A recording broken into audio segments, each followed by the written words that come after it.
Okay, so yeah, just smart home technology. Um, Recently, we had a bit of a flood in our basement where our laundry, clothing washer, and dryer are. Anyway, so I bought this flood sensor. I was really excited to have it alert my smartphone. And then I realized quickly that once this is a Z-Wave device, and what I didn't realize is it doesn't work with alarm.com, which is our current system supplied by TELUS. So because I use Samsung SmartThings on my Samsung Galaxy phone, I started to look for Samsung SmartThings Hub, which you can't buy anymore. So, or doesn't seem to, I can't find one online. So anyway, look at this. This is something that just came today. This is exciting. This is the Samsung SmartThings Hub, but made by Aeotec now. It's rebranded.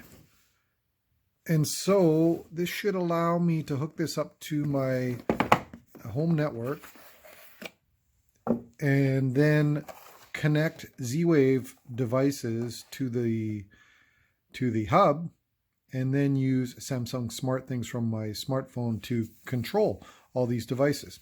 So I'm really excited about this. I don't know how it's going to work. I don't know. This thing has an Ethernet port on it. I don't know if it's Wi-Fi enabled as well, or if I have to plug it into Ethernet. But I'm going to start pulling this apart. So my goal would be then to remove this from my alarm.com Z-Wave controller and instead pair it with this new controller. Then I should be able to write alerts in SmartThings. Anyway, I just wanted to show you. I don't know if I'll post this video, but pretty cool. Thanks. Okay, I've just opened up the box and it looks like it comes with its own power. It is Wi-Fi enabled, so you can hook it up to your router via Wi-Fi, but I have Ethernet in my house, so I'm going to hook it up to Ethernet. And that sounds like all you really have to do. So let me hook it up, and then you open up your Samsung SmartThings software, connect the hub, and you should be able to start adding devices. Pretty funny, I just noticed. Look at this power supply. Doesn't it look familiar? It's a Samsung power supply. So this is a Samsung device rebranded for Aeotec. That's pretty funny, don't you think? Anyway. Okay, I've had some success adding my flood sensor to Samsung SmartThings. So if we look at mobile phone and go into SmartThings, you'll now see,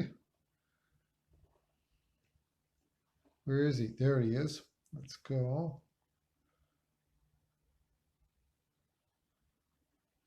Okay, so we can see he's dry. It's 17 degrees Celsius and he hasn't been moved. So tampered with. If I move him, it's going to set off an alert to my phone that someone's moved him. Okay, and it'll probably alert me now that this got moved.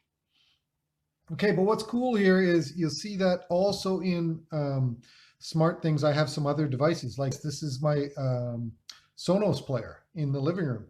So I've set an automation so that if this water sensor sees water, it should alert all of our phones, but also it should send an announcement. So let's try this. So let's just get this wet. SmartThings detected a flood. There you go. Did you hear that? Sonos told us that SmartThings detected a flood. So you can customize that message, but that's pretty cool. So now what I'll do is just put this under here and he's fine. So now if we get any water on our basement floor, should flag that and then send us a notification to our mobile phones and give us an alert.